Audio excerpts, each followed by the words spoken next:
നമസ്കാരം. പ്രത്യേക ചർച്ചയിലേക്ക് സ്വാഗതം. എമ്പുരാന് കട്ടുവരുന്നത് 17 റീസെൻസറിംഗ് അല്ല, റീ എഡിറ്റിംഗ്.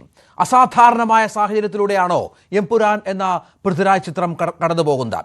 സെൻസറിംഗ് നടന്നത് മാർച്ച് 6 അന്ന് 2 കട്ട് മാത്രം, അതായത് ഏതാണ്ട് 2 മിനിറ്റിൽ താഴെ ഭാഗങ്ങൾ മാത്രമാണെന്ന് മുറിച്ചു മാറ്റിയത്. ഇപ്പോഴത്തെ വിവാദ വിഷയങ്ങൾ അന്ന് പരിഗണനയിൽ ഉണ്ടായിരുന്നില്ല. ഇപ്പോൾ നിർമ്മാതാക്കൾ വെട്ടുന്നത് 17 ഭാഗങ്ങൾ, അതും ചില പരാമർശങ്ങൾ മ്യൂട്ട് ചെയ്യുമെന്നുള്ള വിവരങ്ങൾ കൂടി പുറത്തു വരുന്നുണ്ട്. വില്ലന്റെ അടക്കം പേര് മാറ്റിയുള്ള കട്ടിലേക്കാണ് കാര്യങ്ങൾ പോകുന്നത് എന്നാണ് മനസ്സിലാക്കേണ്ടത്. പ്രതിസന്ധികളേറെ തരണം ചെയ്ത് തിയേറ്ററിലെത്തിയ ഈ ചിത്രത്തിൻ്റെ, മലയാള ചിത്രത്തിൻ്റെ വീണ്ടും വീണ്ടും പ്രതിസന്ധികളിലേക്ക് കൂപ്പുകുത്തുകയാണോ? ചരിത്രം വളച്ചൊടിച്ചു എന്ന സംഘപരിവാർ ക്യാമ്പയിനാണോ നിർമ്മാതാക്കളെ ഇത്തരത്തിൽ നിർബന്ധിതരാക്കിയത്? സെൻസർ ചെയ്ത സിനിമ വീണ്ടും തിരുത്തപ്പെടുമ്പോൾ എന്തു മാറ്റങ്ങൾ പ്രതീക്ഷിക്കണം? യഥാർത്ഥത്തിൽ OTT കാലത്ത് എന്തിനാണ് ഇത്തരം തിരുത്തലുകൾ എന്നുള്ളതും പ്രസക്തമായ ഒരു ചോദ്യമായി മാറുന്ന പശ്ചാത്തലമുണ്ട്. M. അരുണുണ്ട്, ചലച്ചിത്ര അക്കാദമി അംഗം, ഈ ചർച്ചയുടെ ഭാഗമാകുന്നു. സംവിധായകൻ ജോസ് തോമസ് ഉണ്ട്. ശ്രീ മുകേഷ് M. നായർ, ഇൻഫ്ലുവൻസർ, ഈ ചർച്ചയിനോടൊപ്പം സ്റ്റുഡിയോയിലുണ്ട്. TP ജയചന്ദ്രൻ, BJP നേതാവ്, കോഴിക്കോട്ട് നിന്നും. ശ്രീ B. റജി, രാഷ്ട്രീയ നിരീക്ഷകൻ, സ്റ്റുഡിയോയിൽ. ശ്രീ ജയചന്ദ്രൻ, ഈ സിനിമ ഇറങ്ങിയ ആ ദിവസങ്ങളിലൊന്നും BJP നേതാക്കളുടെ ഭാഗത്ത് നിന്ന് ഉണ്ടായ പ്രതികരണം നമ്മൾ ശ്രദ്ധേയോടെ കണ്ടതാണ്. കാരണം ഒരു സിനിമയെക്കുറിച്ച് അഭിപ്രായം പറയേണ്ട കാര്യമില്ല, സിനിമയ്ക്ക് അതിൻ്റെ സ്വാതന്ത്ര്യമുണ്ട് എന്ന്. പക്ഷേ ഇപ്പോൾ ഈ 2 ദിവസമായി കാര്യങ്ങൾ അല്പം കൂടി കടുപ്പിക്കുകയാണോ? കടുപ്പിച്ച പശ്ചാത്തലത്തിലാണോ നിർമ്മാതാക്കൾക്ക് ഇത്തരത്തിലൊരു കട്ടിന് നിർബന്ധിതരാകേണ്ടി വന്നത്?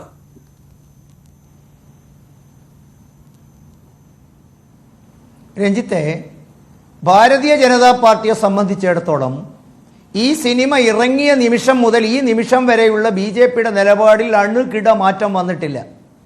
സിനിമ ഒരു കലാരൂപമാണ്. സിനിമയെക്കുറിച്ച് അഭിപ്രായം പറയേണ്ടത് ശ്രോതാക്കളാണ്. അതിന് ശ്രോതാക്കൾ വിലയിരുത്തട്ടെ. അത് തെറ്റും അവർക്ക് സത്യസന്ധവും അല്ലെങ്കിൽ അതിൻ്റെ പ്രതികരണം ജനങ്ങളുടെ ഭാഗത്ത് ഉണ്ടാവേണ്ടതാണ്. അത് സിനിമയുടെ വഴിക്ക് വിടുക, അത് രാഷ്ട്രീയത്തിൻ്റെ വഴി പോകട്ടെ എന്നുള്ളതാണ് ഈ കാര്യത്തിൽ BJPയുടെ നിലപാട്. അത് തുടക്കം മുതൽ പാർട്ടിയുടെ നേതാക്കന്മാർ എല്ലാവരും വളരെ കൃത്യമായിട്ട് വ്യക്തമാക്കിയതാണ്. ഇന്നും അത് ആ നിലപാടിൽ നിന്നും BJPയെ സംബന്ധിച്ചിടത്തോളം അണുകിട മാറ്റം നമ്മൾ വരുത്തിയിട്ടില്ല. പക്ഷേ ഇന്ന് നമ്മൾ എത്തിയിരിക്കുന്ന ഒരു മുഹൂർത്തമുണ്ട്. ആത്യന്തികമായിട്ട് ഒരു സിനിമയെ വിലയിരുത്തേണ്ടത് ആരാണ്? ആത്യന്തികമായി ഒരു സിനിമയുടെ മൂല്യങ്ങളെ അളക്കേണ്ടത് ആരാണ്? ആത്യന്തികമായിട്ട് ഒരു സിനിമയെ സ്വീകരിക്കേണ്ടത് ആരാണ്? അത് ശീതീകരിച്ച മുറിയിലിരുന്ന് സംസാരിക്കുന്ന നിങ്ങളും ഞാനുമോ രാഷ്ട്രീയക്കാരോ അല്ല.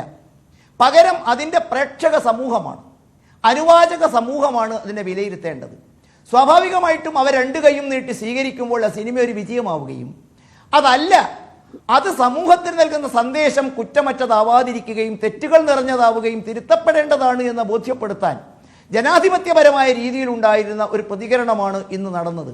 സ്വാഭാവികമായിട്ടും സിനിമയുടെ നിർമ്മാതാക്കൾക്കും അതിൻ്റെ അണിയറ പ്രവർത്തകന്മാർക്കും ഒരു തിരിച്ചറിവുണ്ടായിരിക്കുന്നുവോ എന്നാണ് ഇന്ന് നമ്മൾ സംശയിക്കേണ്ടത്. ജയചന്ദ്രൻ, പൃഥ്വിരാജിന്റെ അടക്കം വിദേശ ബന്ധങ്ങൾ അന്വേഷിക്കണമെന്ന് ആവശ്യപ്പെട്ടത് യുവമോർച്ചയുടെ സംസ്ഥാന സെക്രട്ടറി കൂടിയായ ശ്രീ ഗണേശാണ്. താങ്കൾ ശ്രദ്ധിച്ചിരുന്നോ?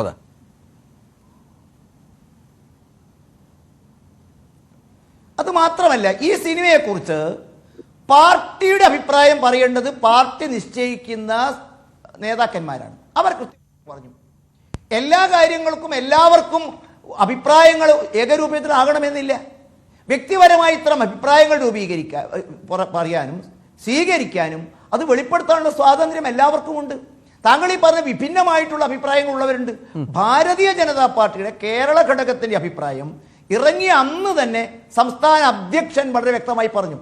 ഏറ്റവും അവസാനം ജനറൽ സെക്രട്ടറി MT രമേശിന് ശേഷം ഇന്ന് മുൻ സംസ്ഥാന അധ്യക്ഷൻ കോഴിക്കോട്ട് വെച്ചും അർത്ഥശങ്കയ്ക്കിടയില്ലാത്ത വിധം വ്യക്തമാക്കി, സിനിമയുടെ വഴിക്ക് വിടുക, അത് പ്രേക്ഷക ലോകം വിലയിരുത്തട്ടെ, അവരുടെ പ്രതികരണങ്ങൾ അറിയട്ടെ. ആത്യന്തികമായിട്ട് സെൻസർഷിപ്പ് എന്ന് പറയുന്നത് പൊതുസമൂഹമാണ്. ആ പൊതുസമൂഹത്തിന്റെ സെൻസർഷിപ്പിൽ അതിൻ്റെ അണിയറ പ്രവർത്തകർക്ക് ഒരു കാര്യം തിരുത്താൻ അവർക്ക് ഒരു ബോധം വന്നിരിക്കുന്നു. അവരുടെ തെറ്റ് തിരിച്ചറിഞ്ഞിരിക്കുന്നു. ഏറ്റവും നല്ല തിരിച്ചറിവ് അത് തന്നെയല്ലേ? ഇത് ഏതെങ്കിലും ഒരു രാഷ്ട്രീയ പാർട്ടിയോ മറ്റുള്ള ആളുകളോ സമ്മർദ്ദത്തിന് വഴങ്ങിയിട്ടാകുമായിരുന്നെങ്കിൽ എന്തൊക്കെ ബഹളം കേരളത്തിൽ ഉണ്ടാകുമായിരുന്നു. കേരള സ്റ്റോറിക്ക് കിട്ടിയ അനുഭവം, കാശ്മീർ ഫയലിനോട് ചിലർ കാണിച്ച ആഭിമുഖ്യം, TPയുടെ 51 വെട്ട് കേരളത്തിലെ സിനിമാ തിയേറ്ററുകൾ നടത്താൻ അനുവദിക്കില്ലെന്ന് പറയുന്ന ഇവരൊക്കെയാണ് ഇന്ന് ആവിഷ്കാര സ്വാതന്ത്ര്യത്തെക്കുറിച്ചൊക്കെ വാദോരാതെ പ്രസംഗിക്കുന്നതും മറ്റാരോ പറയാത്ത കാര്യങ്ങൾ പറഞ്ഞു എന്ന് പറയുന്നതും. ഞങ്ങളുടെ നിലപാട് രഞ്ജിത്തെ വളരെ ക്ലിയറാണ്. സിനിമയുടെ വഴിക്ക് വിടുക. പ്രേക്ഷക ലോകം അതിന് വിലയിരുത്തട്ടെ. സിനിമയുടെ വഴിക്ക് വിടുക എന്ന് പറയുമ്പോഴും ശ്രീ ജയചന്ദ്രൻ, ഇപ്പോൾ ഈ നിർമ്മാതാക്കൾ എടുത്ത തീരുമാനം, അതായത് 17 കട്ടുകളാണ്. നമുക്കറിയാം അതിലെ വില്ലന്റെ പേരൊക്കെ നമുക്കറിയാം, കേരളീയ സമൂഹം ചർച്ച ചെയ്യുന്നതാണ്. അത് ആരെയൊക്കെ സൂചിപ്പിക്കുന്നു, എന്താണ് ലക്ഷ്യം വെച്ചത് എന്നൊക്കെ പലതരത്തിലുള്ള വ്യാഖ്യാനങ്ങൾ ഇതുമായി ബന്ധപ്പെട്ട് വരുന്നുണ്ട്. ഗുജറാത്ത് കലാപവുമായി ബന്ധപ്പെട്ട നിരീക്ഷണങ്ങളുണ്ട്. അപ്പോൾ ഇങ്ങനെ ഒരു മാറ്റം വരുമ്പോൾ ഈ സംഗതികളെല്ലാം എന്താണ് ഒഴിവാക്കിക്കൊണ്ടുള്ള ഒരു സിനിമയാണ് നിങ്ങളുമൊക്കെ ആഗ്രഹിക്കുന്നത് എന്നുള്ളതാണോ?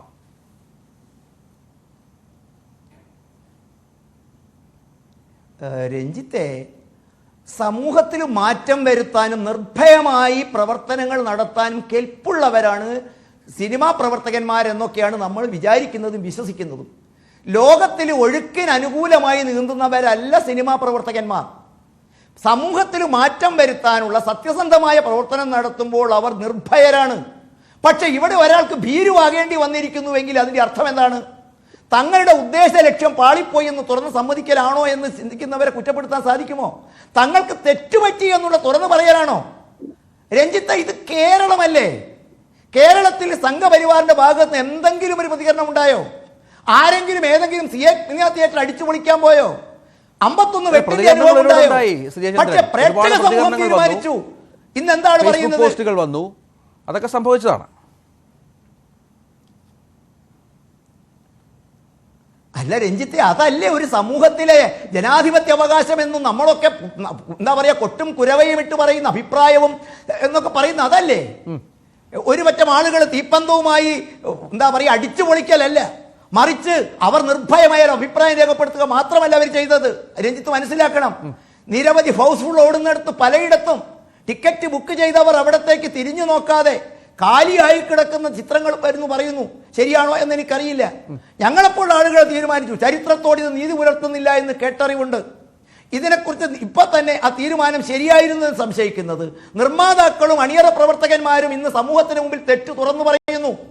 ആരും അവരെ ഭീഷണിപ്പെടുത്താതെ അവർ പറയുന്നു ഞങ്ങൾക്ക് തെറ്റുപറ്റിപ്പോയി എന്നതുകൊണ്ടാണോ? ചില ഭാഗങ്ങൾ ഞങ്ങൾ ചരിത്രത്തോട് നീതി പുലർത്തിയില്ല എന്നാണോ? അങ്ങനെ ഒരു ശ്രീ ജയചന്ദ്രനൊക്കെ പറയുന്നത് പോലെ ഇത് ഒരു തെറ്റ് സംഭവിച്ചു എന്നുള്ള ബോധ്യത്തിന്റെ അടിസ്ഥാനത്തിലാണോ? അങ്ങനെ തിരുത്തേണ്ട ഒന്നാണോ സിനിമ ഇറങ്ങുന്നു, സെൻസർ ബോർഡ് അത് കാണുന്നു. ഞാൻ നേരത്തെ പറഞ്ഞ പോലെ 2 കട്ടുകൾ മാത്രം, 2 മിനിറ്റ് മാത്രമുള്ള കട്ടുകൾ മാത്രം അതിൽ പറയുന്നു. സിനിമ പ്രദർശനത്തിന് വരുന്നു. ആദ്യ ദിവസം തന്നെ വലിയ തോതിലുള്ള ജനപ്രവാഹം ഉണ്ടായിരുന്നു. പക്ഷേ ഇപ്പോൾ നമുക്കും ലഭിക്കുന്ന കണക്കനുസരിച്ച് ചെറിയൊരു പിന്നോട്ട് പോക്കൊക്കെ ആ സിനിമയ്ക്ക് സംഭവിച്ചിട്ടുണ്ട്. ടിക്കറ്റുകളൊക്കെ ക്യാൻസൽ ചെയ്യുന്ന പശ്ചാത്തലമൊക്കെ ഉണ്ടാകുന്നുണ്ട്. പക്ഷേ ഈ അക്ഷരാർത്ഥത്തിൽ സിനിമ എന്ന കലാരൂപത്തെ ഇങ്ങനെ തിരുത്താൻ പറ്റുന്ന ഒന്നാണോ? അങ്ങനെ തിരുത്തുന്നത് കൊണ്ട് ആർക്കാണ് ഗുണമുണ്ടാവുക എന്നുള്ളതാണ്. ഇപ്പോ ജയചന്ദ്രൻ പറഞ്ഞു ഇങ്ങനെ പലരും സിനിമാ തിയേറ്ററിൽ നിന്നും ആ സിനിമ കാണാതെ പിന്മാറുന്നു എന്ന് ജയചന്ദ്രൻ പറഞ്ഞു. BJP സംസ്ഥാന പ്രസിഡന്റായ രാജീവ് ചന്ദ്രശേഖർ എന്താ പറഞ്ഞു? എന്തൊക്കെയായാലും ഞാൻ ആ സിനിമ കാണും എന്ന് തന്നെയാണ് പറഞ്ഞത്. അപ്പോൾ അദ്ദേഹം BJP ഉന്നത സ്ഥാനീയനാണ്. അദ്ദേഹം ആ സിനിമ കാണും എന്ന് പറഞ്ഞിട്ടുണ്ടെങ്കിൽ ഒരുപാട് പേര് തിയേറ്ററിൽ നിന്ന് പിന്മാറിയത് ഈ രാഷ്ട്രീയം പറയുന്നതുകൊണ്ടാണ്, അതും ആ സിനിമയുടെ മെരിറ്റില്ലായതുകൊണ്ടാണ്. ആദ്യം ചിന്തിക്കേണ്ടതാണ്, ആ സിനിമ ജനങ്ങൾ ലൂസിഫറിനേക്കാൾ അപ്പുറം എന്ന് പ്രതീക്ഷിച്ചിട്ട് അതിന്റെ ഒരു കണ്ടന്റ് അല്ലെങ്കിൽ അത് അവർക്ക് ആസ്വദിക്കാൻ കഴിയാത്തത് കൊണ്ടാണ് പലരും പിന്മാറിയത് അല്ലെങ്കിൽ തിയേറ്ററിൽ കളക്ഷൻ കുറഞ്ഞത് എന്ന് വിശ്വസിക്കാനാണ് എനിക്കിഷ്ടം, അല്ലെങ്കിൽ ഞാൻ അറിഞ്ഞത് അങ്ങനെയാണ്. പക്ഷെ ഇപ്പോൾ സംഭവിക്കുന്ന ഈ ഒരു കാര്യം 17 പോർഷൻ കട്ട് ചെയ്യുന്നു, അത് ഒരുപാട് തിരിച്ചടികൾ വരുത്താൻ പോകുന്നു, ഞങ്ങൾക്ക് തെറ്റ് സംഭവിച്ചു എന്ന് നിർമ്മാതാക്കളും സംവിധായകനും എഴുത്തുകാരനും പറയുന്നു എന്നൊക്കെ പറയുന്ന ഒരു നരേറ്റീവ് ഇപ്പം വരുന്നുണ്ടല്ലോ. ഞാൻ പറയുന്നത് ഇത് ഏറ്റവും വലിയ മാർക്കറ്റിംഗ് ആണ്. ഞാൻ അത് പറയാൻ കാരണമുണ്ട്. ഇന്നൊരു ഫംഗ്ഷനിൽ ഞങ്ങൾ അറ്റൻഡ് ചെയ്തുകൊണ്ടിരിക്കുമ്പോഴാണ് ഈ ന്യൂസ് വരുന്നത്. അത് മൊബൈലിൽ കണ്ട 12 പേര് സുഹൃത്തുക്കളാണ് അവിടെ ഇരുന്ന് അപ്പോൾ തന്നെ ടിക്കറ്റ് ബുക്ക് ചെയ്യാണ് നാളത്തെ ഷോയ്ക്ക്. എന്താണെന്ന് അറിയാമോ? കട്ട് ചെയ്യുന്നതിന് മുമ്പ് കാണാനുള്ള ആഗ്രഹം. എന്താണ് കട്ട് ചെയ്യാൻ തോന്നിയത്, എന്താണ് അവര് പറയാൻ ഉദ്ദേശിച്ചത്, അല്ലെങ്കിൽ അത് കാണാൻ കഴിയില്ലല്ലോ എന്ന് പറയുന്ന ഇതുകൊണ്ട് തിയേറ്ററിലേക്ക് ടിക്കറ്റ് ബുക്കിംഗ് കൂടുകയാണ്. ഇത് ശരിക്കും മാർക്കറ്റിംഗിന്റെ ഭാഗം തന്നെയാണ്. അങ്ങനെയൊക്കെ ഞാൻ ഒരു സ്ഥലത്ത് വായിച്ചു, ഗോപാലൻ പറഞ്ഞു അങ്ങനെ ഒരു രാഷ്ട്രീയ പാർട്ടി വേദനിപ്പിച്ചിട്ട് ഞങ്ങൾക്ക് സിനിമ ചെയ്യേണ്ട എന്നൊക്കെ പറഞ്ഞു. ഇത് എവിടെ പറഞ്ഞു, ആര് പറഞ്ഞു എന്നും അറിയില്ല. പലരുടെയും ചാനലുകളിൽ കാണുന്ന അല്ലെങ്കിൽ യൂട്യൂബിൽ കാണുന്ന ചില ചില ഫേസ്ബുക്ക് കാർഡുകളൊക്കെ പ്രചരിച്ചതാണ് ശ്രീ ജോസ് തോമസ്. നമ്മളത് അദ്ദേഹവുമായി അങ്ങനെ അദ്ദേഹം പറഞ്ഞിട്ടുണ്ടോ എന്ന കാര്യത്തിൽ വ്യക്തതയൊന്നുമില്ല. കാരണം അങ്ങനെ നിർമ്മാതാവ് പറയേണ്ട സാഹചര്യവുമില്ല. അതെ, വ്യക്തതയില്ല. പിന്നെ ഈ 17 ഭാഗങ്ങൾ കട്ട് ചെയ്യാൻ പോകുന്നത് എവിടെ നിന്നാണ് കിട്ടിയത്? ഇവിടുത്തെ സോഷ്യൽ മീഡിയയിൽ അത് വരുന്നു. 17 അല്ല, ഈ വാർത്ത വന്ന് ഇത്ര മണിക്കൂറുകൾ പിന്നിടുന്നു, ഏതാണ്ട് 5-6 മണിക്കൂറാകുന്നു. അതിന് അപ്പോഴും നിർമ്മാതാക്കളോ മറ്റ് ഇതുമായി ബന്ധപ്പെട്ട അണിയറ പ്രവർത്തകരോ ഒന്നും ഈ വാർത്ത നിഷേധിച്ചിട്ടില്ല. അതൊരു പ്രധാനപ്പെട്ട കാര്യമാണ്. രഞ്ജിത്തെ, ഇവിടെ RSSകാർ സിനിമ ബഹിഷ്കരിക്കുന്നു അല്ലെങ്കിൽ തിയേറ്ററിൽ നിന്ന് ജനങ്ങൾ കൂട്ടത്തോടെ പിന്മാറുന്നു എന്ന് പറഞ്ഞിട്ട് അവർ പ്രതികരിച്ചില്ലല്ലോ.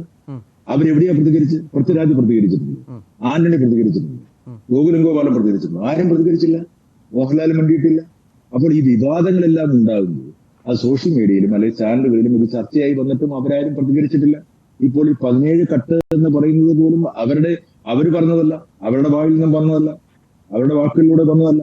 ഇതെവിടുന്ന് വന്നു? ശരി, ഇപ്പോൾ ഇത് ഞാൻ ആദ്യം പറഞ്ഞ കാര്യത്തിൽ ഉറച്ചു നിൽക്കുന്ന രഞ്ജിത്ത്, ഇത് മാർക്കറ്റിംഗ് തന്ത്രമാണ്, ഭയങ്കരമായ മാർക്കറ്റിംഗ് തന്ത്രമാണ്. ജനങ്ങൾ ഈ നോക്കിക്കോളൂ, ഈ 3-4 ദിവസങ്ങളിൽ ജനങ്ങൾ തിയേറ്ററിലേക്ക് വീണ്ടും വരും. എന്താണ് കട്ട് ചെയ്യാൻ ഉദ്ദേശിക്കുന്ന ഭാഗം അത് കണ്ടു തീർക്കണം. കാരണം ഇതിന്റെ അടിയിൽ ഒരു കുറിപ്പൂടെ വന്നിരുന്നു. അടുത്ത ആഴ്ചയിലാണ്, അതായത് അടുത്ത വാരം ആരംഭിക്കുമ്പോൾ പുതിയ കട്ടോടെ സിനിമ പുറത്തിറങ്ങും എന്നാണ് ആ അറിയിപ്പുകളെല്ലാം കണ്ടിരുന്നത്. മനസ്സിലായല്ലോ? അതുകൊണ്ട് തന്നെയാണ് ഞാനത് വിശ്വസിക്കുന്നത് മാർക്കറ്റിംഗ് തന്ത്രമാണ്. എന്തായാലും ബുദ്ധിരാക്ഷസനാണ് ആന്റണിയും പൃഥ്വിരാജുമെല്ലാം. അവരൊരിക്കലും എനിക്ക് തോന്നുന്നില്ല ഇങ്ങനെ കട്ട് ചെയ്ത് മാറ്റും. കട്ട് ചെയ്തെന്ന് പറഞ്ഞാൽ എന്തെങ്കിലുമൊക്കെ കട്ട് ചെയ്യും, അല്ലെങ്കിൽ വില്ലന്റെ പേര് മാറ്റുന്നതിന് വില്ലന്റെ പേര് മാറ്റുന്നതിൽ അത് റീഡബ് ചെയ്യണം, ഒരുപാട് പ്രോസസ് ഉണ്ട്. കട്ട് ചെയ്താൽ റീസെൻസർ ചെയ്യണമെന്നില്ല, എന്തെങ്കിലും ആഡ് ചെയ്യണമെങ്കിൽ അത് റീസെൻസറിങ്. ഇവിടെ കട്ട് ചെയ്യുമെന്നൊക്കെ പറയുന്നത് അവര് അത് ചെയ്യും എന്ന് ഞാൻ വിശ്വസിക്കുന്നില്ല. അങ്ങനെ അവർ ഭയപ്പെട്ട് പിന്മാറിയോ, അതിന്റെ പേരിൽ കളക്ഷൻ കുറഞ്ഞു, അല്ലെങ്കിൽ ഒരു രാഷ്ട്രീയ പാർട്ടിയെ അല്ലെങ്കിൽ ചരിത്രത്തോട് നീതി പുലർത്താത്ത ഒരുപാട് സംഭവങ്ങൾ ചെയ്തതിന്റെ പേരിൽ കളക്ഷൻ കുറഞ്ഞു എന്ന് അവർ വിശ്വസിക്കുമെന്ന് എനിക്ക് തോന്നുന്നില്ല. ആ സിനിമയുടെ ഒരു മെരിറ്റല്ലായ്മയാണ് എല്ലാ നിരൂപകരും ഇവിടെ പറഞ്ഞത്, അല്ലാതെ രാഷ്ട്രീയം പറഞ്ഞുകൊണ്ട് ജനങ്ങൾ കാണാതിരിക്കുന്നു എന്നല്ല. ആ സിനിമ ഉദ്ദേശിച്ച പോലെ വർക്കായില്ല, അല്ലെങ്കിൽ എമ്പുരാനെ ലൂസിഫറിനെ പോലെ അത്രയും നന്നായില്ല എന്ന് പറയുന്ന ഒരു റിവ്യൂ ഓൾ ഓവർ കേരള അല്ലെങ്കിൽ ഓൾ ഇന്ത്യ അത് വന്നിട്ടുണ്ട്. അത് തന്നെയാണ് ആ പടത്തിന്റെ കളക്ഷനെ ബാധിച്ചിരിക്കുന്നതെന്നാണ് ഞാൻ വിശ്വസിക്കുന്നത്. തിരിച്ചു വരാം മുകേഷ്. നമുക്കറിയാം ഒരു ചലച്ചിത്ര രൂപം, അത് ഇപ്പോൾ ഒരു കലാരൂപം, അത് സംവിധായകനും നിർമ്മാതാവും അല്ലെങ്കിൽ തിരക്കഥാകൃത്തും ഒക്കെ അത് അവരുടേതായ രീതിയിൽ തിയേറ്ററിൽ എത്തിക്കുന്നു. അതിനുശേഷം അതുമായി ബന്ധപ്പെട്ട് വിമർശനങ്ങൾ മാത്രമാണ് കേട്ടോ, അല്ലാതെ ആരെങ്കിലും അത് ബാൻ ചെയ്യണമെന്നോ അല്ലെങ്കിൽ സിനിമ ഈ പറഞ്ഞതുപോലെ തിയേറ്ററിൽ നിന്ന് ഒഴിവാക്കണമെന്നോ ആവശ്യപ്പെടുകയോ തിയേറ്റർ തല്ലിപ്പൊളിക്കുകയോ അത്രയൊക്കെ അനുഭവങ്ങൾ ഒരുപാട് നമുക്ക് ഇന്ത്യയിലുടനീളം മറ്റ് സംസ്ഥാനങ്ങളിലൊക്കെ ഉണ്ടായതൊക്കെ നമുക്കറിയാം. അത് സംഭവിച്ചിട്ടില്ല. പക്ഷേ അപ്പോൾ തന്നെ ചില ആളുകൾ ഇതുമായി ബന്ധപ്പെട്ട വാർത്തകൾ വരികയാണ്, ഈ വിവാദമായ രംഗങ്ങൾ ഒഴിവാക്കുന്നു, വില്ലൻ്റെ പേര് മാറ്റുന്നു, ചില രംഗങ്ങൾ മ്യൂട്ട് ചെയ്യുന്നു. നേരത്തെ ജോസ് തോമസ് പറഞ്ഞ പോലെ ഔദ്യോഗികമായ കൺഫർമേഷൻ അല്ല, പക്ഷേ മാധ്യമങ്ങൾക്ക് എങ്ങനെ വാർത്ത കിട്ടുന്നു എന്നുള്ളത് ഇപ്പോൾ മുരുകേഷനും കൂടി അറിയാവുന്ന ഒരു കാര്യമാണ്. എന്താണ് ശരിക്കും സംഭവിക്കുന്നത്? ഇത്തരം കാര്യങ്ങൾ ഒഴിവാക്കുന്നതിലൂടെ ചലച്ചിത്ര പ്രവർത്തകർ നൽകുന്ന സന്ദേശം എന്താണ്? ഈ പറഞ്ഞ എന്താണ് ഈ വിവാദങ്ങളിലൊക്കെ, അല്ലെങ്കിൽ അവർക്കൊരു തെറ്റുപറ്റിയെന്ന് അവർക്ക് തോന്നലുണ്ടാകുന്നുണ്ടോ? അവർ നേരത്തെ വിഭാവനം ചെയ്ത തരത്തിൽ സിനിമയെ പ്രേക്ഷകർ ഏറ്റെടുത്തില്ല എന്നുള്ള പ്രശ്നമാണോ? എന്തായിരിക്കും അവരെ അങ്ങനെ ഒരു സാഹചര്യത്തിലേക്ക് നയിച്ചത്? നമ്മൾ മനസ്സിലാക്കേണ്ടത്, ഈ സിനിമയുടെ ഏക്കും പൂക്കും അറിഞ്ഞുകൊള്ളാത്ത ആൾക്കാരൊന്നുമല്ല സെൻസർ ബോർഡ് ഇരിക്കുന്നത്. വളരെ വ്യക്തമായി പാർട്ടിയുടെ നോമിനിയും അല്ലെങ്കിൽ കൃത്യമായി പാർട്ടിയുടെ ആൾക്കാരുമാണ് ഇരിക്കുന്നത്. അവർ വ്യക്തമായി കണ്ട് അതിൽ നിന്ന് 2 ഭാഗങ്ങൾ ഓൾറെഡി മുറിച്ച് മാറ്റിയതാണ്. അപ്പോൾ ഇത് എനിക്ക് മനസ്സിലാക്കാൻ കഴിഞ്ഞത്, ഞാൻ ഈ എമ്പുരാൻ എന്ന് പറഞ്ഞ സിനിമയുടെ പ്രൊമോഷൻ്റെ ഭാഗമായിട്ട് കൂടെയുള്ള ഒരാൾ കൂടെയാണ്. ഇൻഫ്ലുവൻസർമാരിൽ ഞാൻ മാത്രമാണ് ഒരു പക്ഷേ അവരുമായിട്ട് കേരളത്തിൽ നിന്ന് അവരുടെ വണ്ടിയെക്കുറിച്ചൊക്കെ ഒരു വീഡിയോ ചെയ്യാനുള്ള ഒരു അവസരം ലഭിച്ചത്. അപ്പോൾ എനിക്ക് മനസ്സിലാക്കാൻ കഴിയുന്നത്, പൃഥ്വിരാജ് എന്ന് പറയുന്ന വളരെ ബുദ്ധിരാക്ഷസനായിട്ടുള്ള മലയാള സിനിമയുടെ ബ്രാൻഡ് അംബാസിഡർ ആവാൻ വരെ ആഗ്രഹിക്കുന്ന അതിനുള്ള കഴിവൊക്കെ ഒബ്വിയസ്ലി ഉള്ള ഒരാളുമാണ്. അപ്പോൾ അദ്ദേഹം ലാൽ സാറിനെ വെച്ച് ചെയ്യുന്നൊരു പടം വളരെയധികം ശ്രദ്ധിക്കപ്പെടുന്ന രീതിയിൽ അദ്ദേഹം വളരെ ബുദ്ധിപരമായി ആ സിനിമ ഈ നമ്മുടെ ലൂസിഫർ എന്ന് പറഞ്ഞ സിനിമ മാർക്കറ്റ് ചെയ്യാൻ ഒന്നും ഉപയോഗിക്കാത്ത സ്ട്രാറ്റജി, ലൂസിഫറിനെ കുറിച്ച് അദ്ദേഹത്തോട് ചോദിച്ചപ്പോൾ അദ്ദേഹം പറഞ്ഞത് വളരെ കുഞ്ഞൊരു ചിത്രമാണ്, വളരെ ചെറിയ ചിത്രമാണ്, വളരെ എന്ന് പറഞ്ഞിട്ട് മാർക്കറ്റ് ചെയ്തതാണ് അദ്ദേഹം ആദ്യത്തെ പടം മാർക്കറ്റ് ചെയ്തത്. രണ്ടാമത്തെ പടം അദ്ദേഹം മാർക്കറ്റ് ചെയ്യാനും ബ്രാൻഡ് ചെയ്യാനും ഉപയോഗിച്ച സ്ട്രാറ്റജി എന്ന് പറയുന്നത് വളരെ ഡിഫറൻ്റ് ആണ്.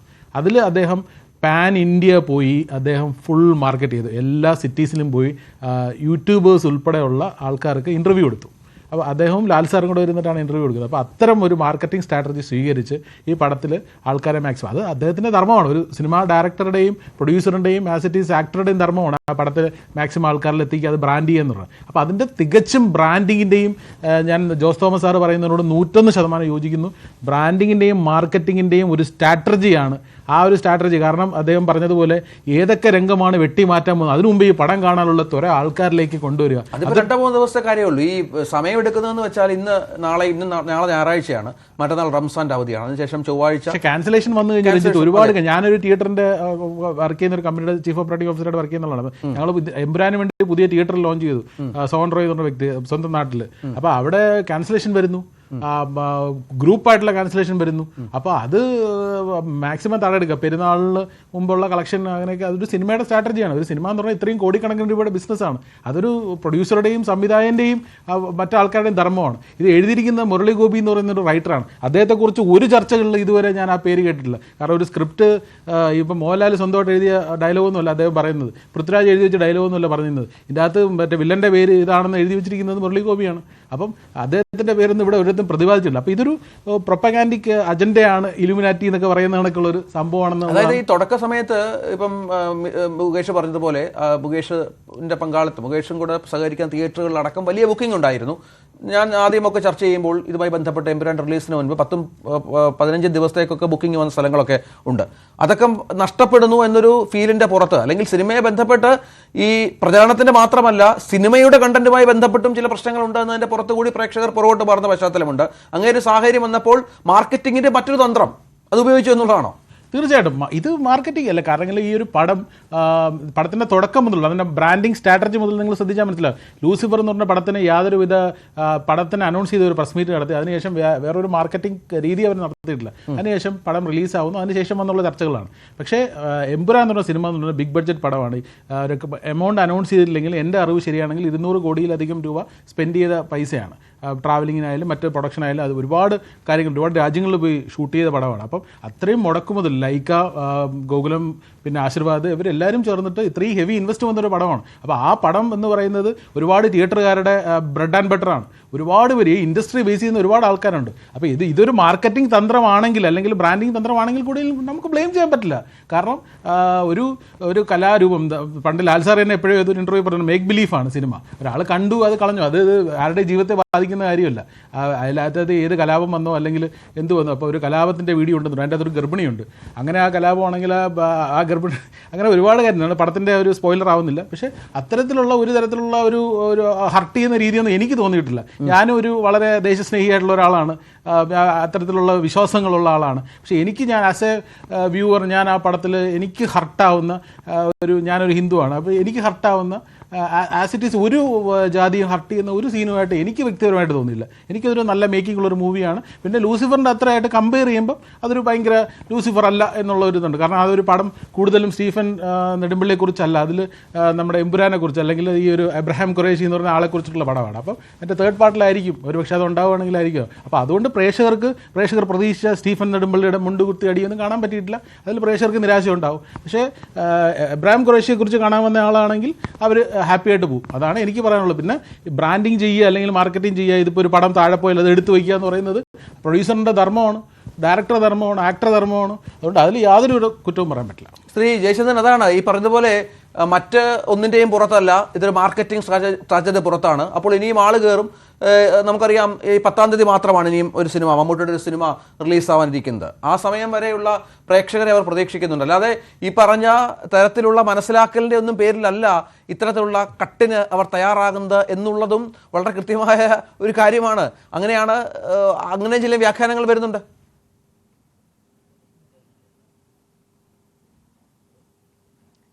ഇങ്ങനെ പലതരത്തിൽ വ്യാഖ്യാനിക്കാനുള്ള എല്ലാവരുടെയും അവകാശം തന്നെയാണ് ജനാധിപത്യത്തിൻ്റെ സൗന്ദര്യം എന്ന് പറയുന്നത്. നോക്കൂ, 2 സിനിമാ വ്യവസായത്തിൽ നിന്നും ബ്രെഡ് ആൻഡ് ബട്ടർ തേടുന്ന 2 പേർ ആ വ്യവസായത്തെ സംരക്ഷിക്കാനുള്ള ബാധ്യതയുണ്ട്. ഞാൻ അവരോട് വിയോജിക്കുന്നില്ല. പക്ഷേ ഇവിടെ പൃഥ്വിരാജിൻ്റെ എമ്പുരാൻ ഒരു വിൽപ്പനച്ചരക്കാണ്. ആ വിൽപ്പനച്ചരക്ക് മാർക്കറ്റ് ചെയ്യപ്പെടേണ്ടത് വിവാദങ്ങൾ ഉണ്ടാക്കി മാർക്കറ്റ് ചെയ്യാം. 200 കോടി രൂപ മുടക്കിയിട്ട് ഇവിടെ 2 പേരും ഒരു കാര്യം അവർ പറയാതെ സമ്മതിക്കുകയാണോ എന്ന് എനിക്ക് തോന്നിപ്പോകുന്നത്.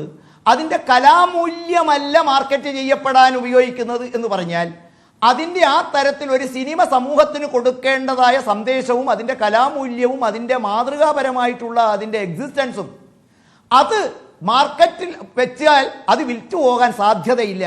അപ്പോഴെന്ത് ചെയ്യുന്നു? നമ്മൾ ചില വിളിച്ചു പറയലുകാരെ ഏർപ്പാട് ചെയ്യുന്നു, ചില പ്രൊമോട്ടർമാർ വരുന്നു, അവർ ഇതൊരു മഹത്തരമായ സംഭവമാണ് എന്ന് പ്രകീർത്തിക്കുന്നു. അങ്ങനെയും നടക്കാതെ പോകുമ്പോൾ അവർ ചില വിവാദങ്ങൾ ഉണ്ടാക്കുന്നു. എന്ന് പറഞ്ഞാൽ വിൽപ്പന ചരക്കായി വെച്ച ഒരു സാധനം ചരക്കിൻ്റെ ഗുണമേന്മ കൊണ്ട് അത് വിറ്റുപോകുന്നില്ല എന്നുള്ള ബോധ്യം രണ്ടുപേരും തുറന്ന് സമ്മതിക്കുകയാണോ? ഞാൻ ചോദിക്കുന്നത്, ഇദ്ദേഹം തന്നെ പറഞ്ഞു, ലൂസിഫർ ഒരു പ്രമോഷനും വേണ്ടി വന്നില്ല, അതിൻ്റെ കലാമൂല്യത്തെ പ്രേക്ഷക സമൂഹം സ്വീകരിക്കുന്നു. അതല്ലേ ഏറ്റവും നല്ല സിനിമയുടെ ഒരു ലക്ഷ്യമെന്ന് പറയുന്നത്. മറിച്ച് മാർക്കറ്റിൽ കോടികൾ എറിഞ്ഞ് ഏത് തരത്തിലായാലും വിരോധമില്ല, അത് സമൂഹത്തിൽ എന്ത് ഇമ്പാക്റ്റ് ഉണ്ടാക്കിയാലും വിരോധമില്ല, ഞങ്ങൾ മുടക്കിയ കോടികൾ ഞങ്ങൾക്ക് കോടാനുകോടികളായി തിരിച്ചു വരണം. ആ തിരിച്ചു വരുന്ന കാര്യത്തിൽ ഞാൻ പറഞ്ഞു, സമൂഹമാണ് അത് സ്വീകരിക്കേണ്ടത്. അതാണ് സമൂഹമാണ് സ്വീകരിക്കേണ്ടത്. ജയചന്ദ്രൻ, സമൂഹമാണ് സ്വീകരിക്കേണ്ടത്. അത്തരത്തിൽ സമൂഹത്തിന് സ്വീകരിക്കാൻ പറ്റുന്നതോ പറ്റാത്തതോ ആയ കലാരൂപം സമൂഹത്തിന് മുന്നിൽ അവതരിപ്പിക്കാനുള്ള എല്ലാ അവകാശങ്ങളും ഉള്ളവരാണ് സിനിമാക്കാർ, സിനിമ റൈറ്റേഴ്സ് ആയാലും സംവിധായകരായാലും ഒക്കെ. ഇപ്പോൾ നമ്മൾ ചാവ എന്ന പടം നമ്മൾ കണ്ടു. അത് ചാവ ഇറങ്ങി, അവിടെ വമ്പൻ ഹിറ്റാണ്. അവിടെ അതിൻ്റെ പേരിൽ വർഗീയ കലാപം പോലും ഉണ്ടായ പശ്ചാത്തലം ഇതിനോടൊക്കെ ചേർത്ത് വെക്കണം. ഇത്തരത്തിൽ ഏത് തരത്തിലുള്ള സിനിമ ഇറക്കാനും സ്വാതന്ത്ര്യമുള്ള ഒരു നാടാണ് നമ്മുടേത്. അപ്പോൾ അതിനെ ആ രീതിയിൽ കാണണം. ഞാൻ പറഞ്ഞത് തുടക്ക സമയത്തൊക്കെ വളരെ പക്വതയോടുകൂടി BJP നേതാക്കൾ പറഞ്ഞത് സിനിമയാണ്, ഞങ്ങൾ ഇതുമായിട്ട് പ്രതികരിക്കുന്നില്ല. കോർ കമ്മിറ്റി യോഗം കഴിഞ്ഞ് ഇറങ്ങിയവരുടെയൊക്കെ പ്രതികരണം അതായിരുന്നു. പക്ഷേ പിന്നീട് ഇതിനെ അങ്ങോട്ട് ഏറ്റെടുക്കുകയാണ്. താങ്കൾ പറഞ്ഞതുപോലെ ജനങ്ങൾ തീരുമാനിക്കട്ടെ, ജനങ്ങൾക്ക് വിട്ടുകൊടുക്കൂ, ജനങ്ങൾ അതിൻ്റെ ശരി തെറ്റുകൾ അനലൈസ് ചെയ്യട്ടെ എന്ന് പറയുമ്പോൾ ആ തരത്തിലല്ലാതെ ഇപ്പോൾ പ്രതികരണങ്ങൾ വരികയാണ് BJP നേതാക്കളുടെ ഭാഗത്ത് നിന്ന്, സംഘപരിവാർ പ്രസ്ഥാനങ്ങളുടെ പ്രധാനപ്പെട്ട ആളുകളുടെ ഭാഗത്ത് നിന്ന്.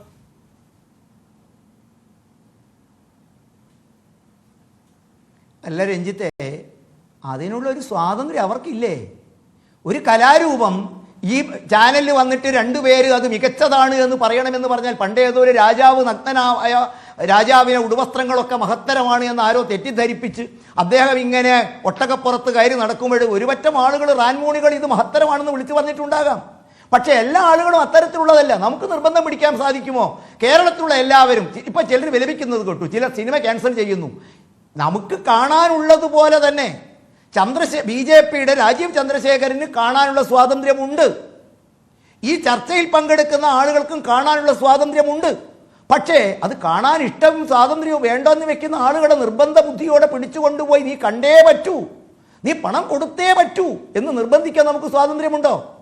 അതല്ലേ ഏറ്റവും നല്ല ഒരു ജനാധിപത്യപരമായിട്ടുള്ള നമ്മുടെ ആവിഷ്കാര സ്വാതന്ത്ര്യം എന്നൊക്കെ പറയുന്നത്.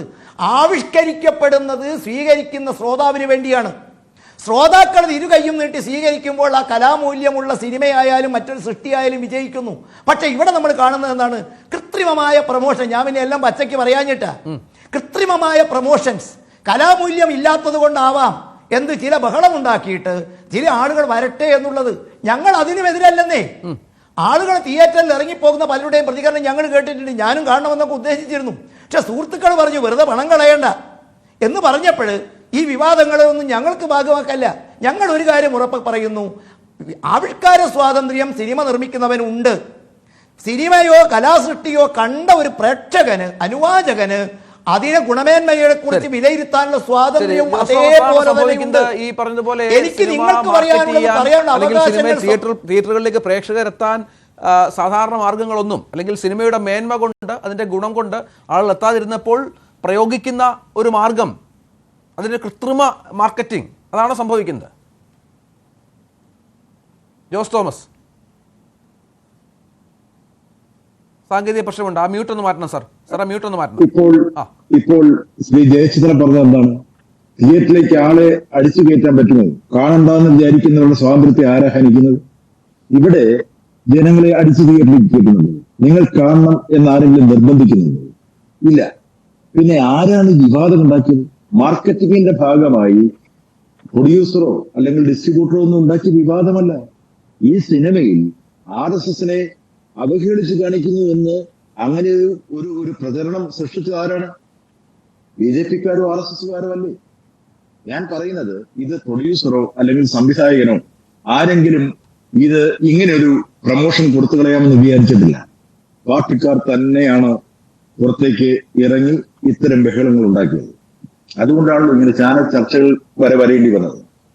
ഇവിടെ ജയചന്ദ്രൻ പറയുന്നത് ജയചന്ദ്രൻ കാണണമെന്ന് വിചാരിച്ചിരുന്ന സിനിമയാണ് എന്ന് പറയുന്നു. പിന്നെ സുഹൃത്തുക്കൾ പറഞ്ഞു കാശ് കളയണ്ടെന്ന്. അതായത് ആ പടത്തിന് മെരിറ്റില്ല, ആ പടം കലാമൂല്യമില്ല. അതല്ലാതെ ആ സുഹൃത്തുക്കൾ പറഞ്ഞ എന്താ, RSSനെ അവഹേളിക്കുന്നു, അതുകൊണ്ട് കാണേണ്ടതാണോ ജയചന്ദ്രൻ തീരുമാനിച്ചിരിക്കുന്നത്? എനിക്ക് അതറിയാൻ ആഗ്രഹമുണ്ട്. അത് ലൂസിഫർ പോലെ ഒരു നല്ല സിനിമയല്ല, അതുകൊണ്ട് കാണണ്ട എന്നല്ലേ ഉദ്ദേശിച്ചിരിക്കുക? അല്ലാതെ RSSനെ അവഹേളിച്ചതുകൊണ്ടാണോ? അത് ജയചന്ദ്രൻ മറുപടി പറയട്ടെ. ഞാൻ ചോദിക്കുന്നത് ഒരു പ്രമോഷന്, കാരണം ഇതൊരു കച്ചവടം കൂടെയാണ്. കല മാത്രമല്ല, സിനിമ എന്ന് പറയുന്നത് കോടിക്കണക്കിന് രൂപ മുടക്കി ഉണ്ടാക്കിയ ഒരു ഉൽപ്പന്നം തന്നെയാണ്. ആ ഉൽപ്പന്നം വിൽക്കാൻ വേണ്ടി അവർ ഏത് മാർഗവും സ്വീകരിക്കും. അത് ജനങ്ങളെ തല്ലുകൂടിയിട്ടല്ല, അല്ലെങ്കിൽ രാഷ്ട്രീയ പാർട്ടിയെ അവഹേളിച്ചിട്ടില്ല, അല്ലാത്ത തരത്തിൽ അവർ മാർക്കറ്റിംഗ് തന്ത്രം ഉപയോഗിക്കും. ഞാൻ പറഞ്ഞത് ഇപ്പോൾ ഈ കട്ട് ചെയ്യാൻ പോകുന്നു എന്ന് പറയുന്നത് മാർക്കറ്റിംഗ് തന്ത്രമാണ്. അത് ഉപയോഗിച്ചത് അതിനുവേണ്ടി തന്നെയാണ് എന്ന് ഞാൻ വിശ്വസിക്കുന്നു എന്നാണ് പറഞ്ഞത്. അല്ലാതെ ഇങ്ങനെ ഒരു സബ്ജക്ട് സെലക്ട് ചെയ്യുന്നത്. എമ്പുരാന്റെ വെട്ടെന്തിനു വേണ്ടി ഇതാണ് നമ്മൾ ചർച്ച ചെയ്യുന്നത്. ശ്രീ ബി റജി, ഇവിടെ നമുക്കറിയാം ഈ സിനിമയുമായി ബന്ധപ്പെട്ട് വലിയ ഹൈപ്പ് ഉണ്ടായിരുന്നു തുടക്കത്തിൽ. പക്ഷേ പിന്നീട് ആ ഹൈപ്പിനനുസരിച്ചുള്ള സിനിമ വന്നോ എന്ന ചോദ്യം പല പ്രേക്ഷകരും ഉയർത്തുന്ന കണ്ടു. രണ്ടഭിപ്രായം ഉണ്ടായിരുന്നു. നല്ല മേക്കിംഗ് ആണ്, നല്ല സിനിമയാണ്, ആളുകൾ എല്ലാവരും കാണണം എന്ന അഭിപ്രായം പറഞ്ഞവരുണ്ട്. പക്ഷേ എമ്പുരാൻ അത്രയും എത്തിയില്ല, ഈ നമ്മുടെ നേരത്തെയുള്ള ലൂസിഫർ അത്ര എത്തിയില്ല, മോഹൻലാലിനെ അത്തരത്തിൽ ഉപയോഗപ്പെടുത്തിയിട്ടില്ല എന്നൊക്കെയുള്ള പരാമർശങ്ങളൊക്കെ വന്നു. അങ്ങനെ ഈ പറഞ്ഞതുപോലെ അതിനുശേഷമാണ് ഈ സിനിമയുടെ രാഷ്ട്രീയം കൂടി ചർച്ചയാകുന്നത്. ആ രാഷ്ട്രീയത്തിൽ ഗുജറാത്ത് കലാപവുമായി ബന്ധപ്പെട്ട കാര്യങ്ങളുണ്ട്, വില്ലൻ്റെ പേരിന് പ്രത്യേകതയുണ്ട്, അത് ഒരു വിഭാഗത്തെ വല്ലാതെ ചൊടിപ്പിക്കുന്നുണ്ട്. ഇങ്ങനെ നിരവധി വിമർശനങ്ങൾ ഇതുമായി ബന്ധപ്പെട്ട് വന്നപ്പോൾ ആകപ്പാടെ പരിഭ്രാന്തരായ, അല്ലെങ്കിൽ ആകപ്പാടെ ഒരു ആശയക്കുഴപ്പത്തിലായ സിനിമാ പ്രവർത്തകരുടെ ഒരു ഭയത്തിൽ നിന്നാണോ ഇപ്പോൾ ഈ 17 കട്ടിലേക്ക് എത്തിയിരിക്കുന്നത്? ശ്രീ രഞ്ജിത്ത്, ഇത് ഈ സിനിമയ്ക്കെതിരെ ഉണ്ടാകുന്ന ഒരു പ്രചരണം എന്ന് പറയുന്നത് നമ്മുടെ സമൂഹത്തിൽ വർദ്ധിച്ചു വരുന്ന അസഹിഷ്ണുതയുടെ ഒരു പ്രതീകവും ഒരു ബഹിർസ്ഫുരണവുമായിട്ടാണ് ഇതിനെ നമുക്ക് കാണുവാൻ കഴിയുന്നത്.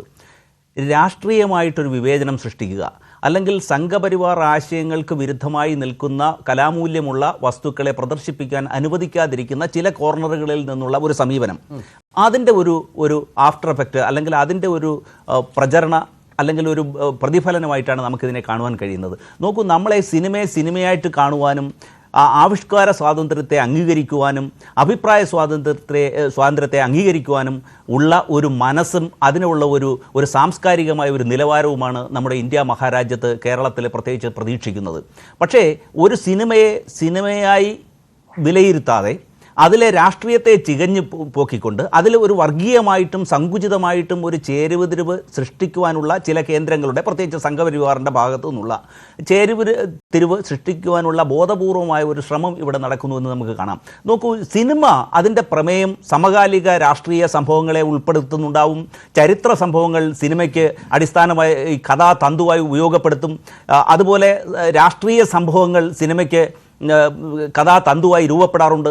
അപ്പോൾ അത്തരം സാഹചര്യത്തിൽ അത് ചരിത്രത്തെ നിഷേധിച്ചുകൊണ്ടോ അല്ലെങ്കിൽ വസ്തുതകളെ വളച്ചൊടിച്ചുകൊണ്ടോ അല്ല ഇവിടെ ചെയ്യുന്നത്. ഇവിടെ 2002 ഗോദ്ര സംഭവം ഉണ്ടായില്ല എന്ന് നമുക്ക് പറയാൻ കഴിയുമോ? ഇത് ചരിത്രത്തിൻ്റെ ഭാഗമല്ലേ? അപ്പോൾ അത്തരത്തിലുള്ള സംഭവങ്ങളെ ഞങ്ങൾക്കിഷ്ടമില്ല, അതുകൊണ്ട് നിങ്ങളാരും കാണണ്ട എന്ന ഒരു ഫാസിസ്റ്റ് പ്രവണതയിലേക്ക് നമ്മുടെ രാജ്യം, നമ്മുടെ ജനാധിപത്യ രാജ്യം പോകുന്നു എന്നുള്ള ഒരു അപകടകരമായ ഒരു സ്ഥിതിയാണ് നമുക്കിവിടെ കാണുവാൻ കഴിയുന്നത്. നോക്കൂ, നമ്മളൊരു ജനാധിപത്യ രാജ്യമാണ്, നമുക്കിവിടെ അഭിപ്രായ സ്വാതന്ത്ര്യമുണ്ട്, നമുക്കിവിടെ പൗരന് മൗലികാവകാശങ്ങളുണ്ട്, സ്വാതന്ത്ര്യം അനുഭവിക്കുന്നു, നമുക്ക് സ്വതന്ത്രമായി അഭിപ്രായ പ്രകടനം നടത്തുവാനുള്ള സാഹചര്യം, അല്ലെങ്കിൽ അതാണ് നമ്മുടെ ഇന്ത്യയുടെ ഭരണഘടന നമുക്ക് സംഭാവന ചെയ്തിരിക്കുന്നത്.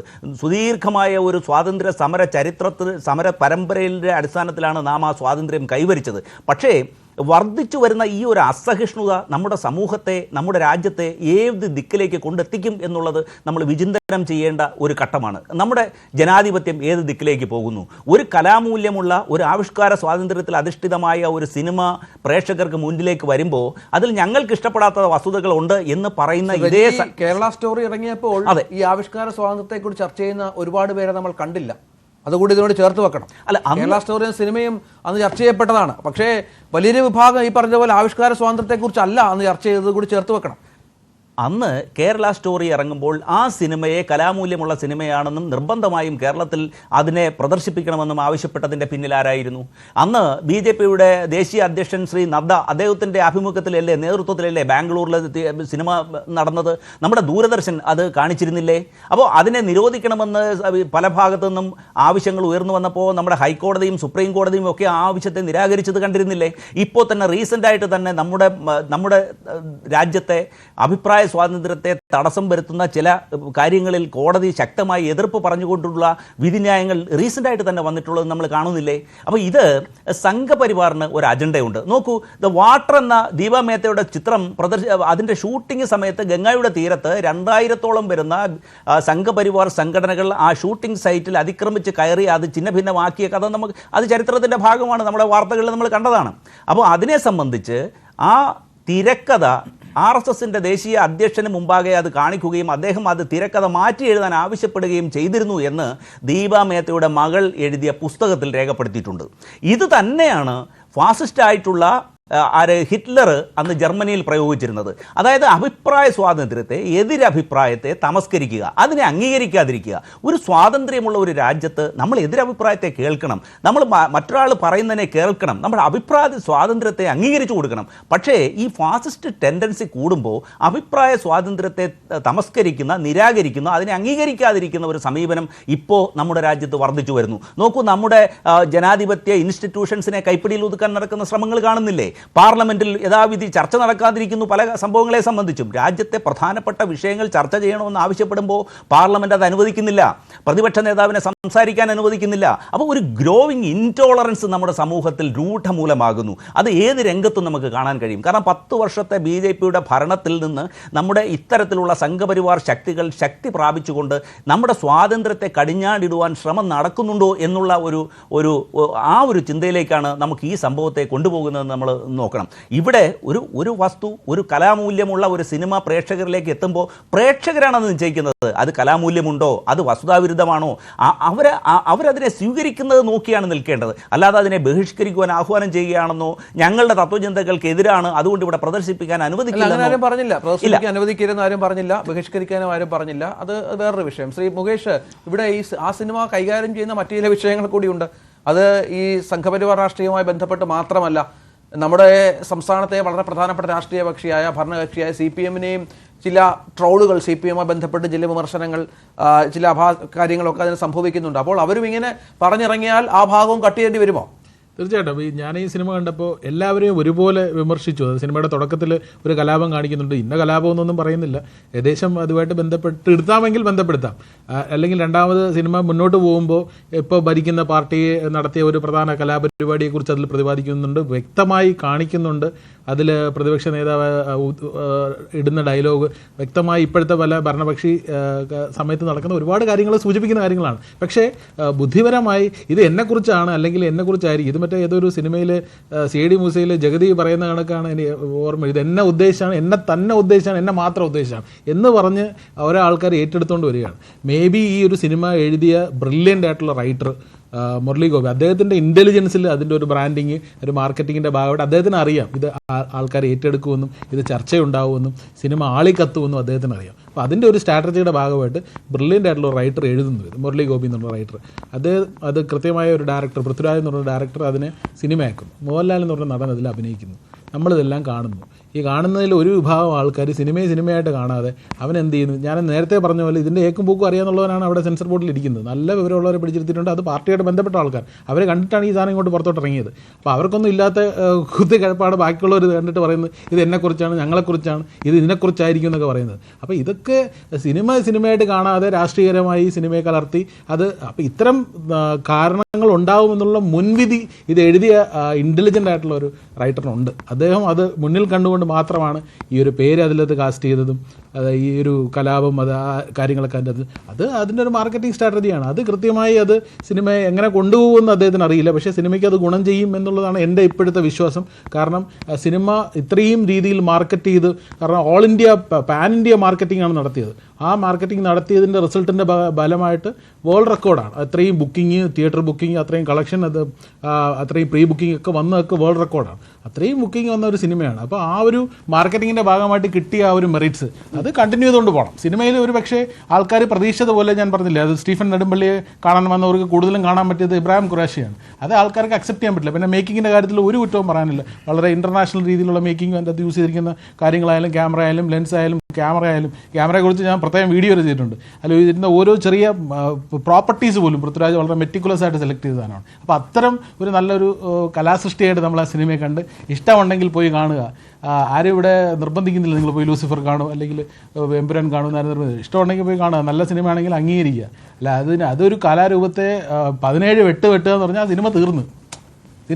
കാരണം അതിൻ്റെ അകത്ത് അത്രയും ഡ്യൂറേഷൻ, ഏകദേശം 3 മണിക്കൂറോളമുള്ള സിനിമയാണത്. ആ സിനിമയിൽ 17 കട്ടിങ് എന്ന് പറഞ്ഞാൽ ആ സിനിമ നശിച്ചു. കാരണം ആദ്യത്തെ കുറേ ഭാഗമൊക്കെ പോകുന്നൊക്കെയാണ് ഇപ്പോൾ കേൾക്കുന്നത്. അപ്പോൾ അത്തരം ഒരു കലാസൃഷ്ടിയോട് ചെയ്യുന്ന ഏറ്റവും നീചമായ കാര്യമാണ്. അതിപ്പോൾ ഏത് പാർട്ടിയായാലും, ഇപ്പോൾ ഭരിക്കുന്ന പാർട്ടിയായാലും, കേരളം ഭരിക്കുന്നതായാലും, കേന്ദ്രം ഭരിക്കുന്നതായാലും, ആര് ഇതിനെതിരെ വന്നാലും ഒരു സിനിമയായിട്ട് കണ്ട് അവർ അത് കാണും. പിന്നെ അത് സിനിമ മാർക്കറ്റ് ചെയ്യാനും അതിനെ ബ്രാൻഡ് ചെയ്യാനും അതിനെ മുകളിലേക്ക് എടുത്തുകൊണ്ട് വരാൻ ഒരു സിനിമ ഒരു പക്ഷേ ഈ താഴെ പോവുകയാണ്. അതിനെ കൊണ്ടുവരേണ്ട ഉത്തരവാദിത്തം പ്രൊഡ്യൂസറിൻ്റെതും ഡയറക്ടറിൻ്റെതും അതിൽ അഭിനയിച്ച ആക്ടേഴ്സിൻ്റെ ഒക്കെ ഉത്തരവാദിത്തമാണ്. അത് അവർ ചെയ്യും.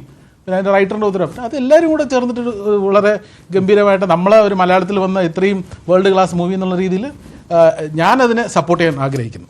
ജയചന്ദ്രൻ, ഇവിടെ ഈ ഞാൻ നേരത്തെ പറഞ്ഞ പോലെ ഈ സിനിമയിൽ CPM-ന്റെ തിരുവാതിരയെക്കുറിച്ചും ഒരു സീനുണ്ട്. അതും ഈ കളിയാക്കുന്ന രീതിയിൽ തന്നെയാണ് ആ സീൻ എഴുതിയിരിക്കുന്നത്. മുരളി ഗോപി നേരത്തെയും രാഷ്ട്രീയ സിനിമകൾ എഴുതിയിട്ടുണ്ട്.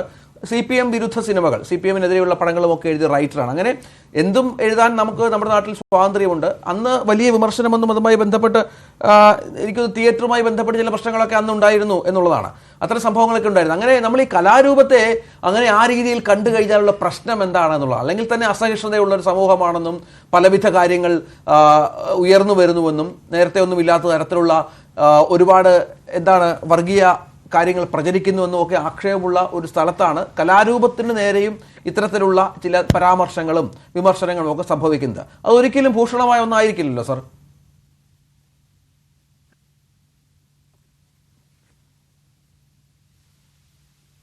വ്യത്യാസമുള്ളത് താങ്കൾ ഈ പറഞ്ഞ കാര്യങ്ങൾക്കൊക്കെ ആർക്കാണ് വിയോജിപ്പുള്ളത്? പക്ഷേ രഞ്ജിത്ത് പറയുന്ന കാര്യങ്ങൾ അതേപടി ഞാൻ വിശ്വസിക്കണമെന്ന് രഞ്ജിത്തിന് വാശി പിടിക്കാൻ പറ്റുമോ? നിങ്ങളോട് വിയോജിക്കാൻ എൻ്റെ അധികാരാവകാശങ്ങളെ വകവെച്ച് തരുമ്പോഴല്ലേ ജനാധിപത്യവും ആവിഷ്കാര സ്വാതന്ത്ര്യവും പൂത്തുലയുന്നത്.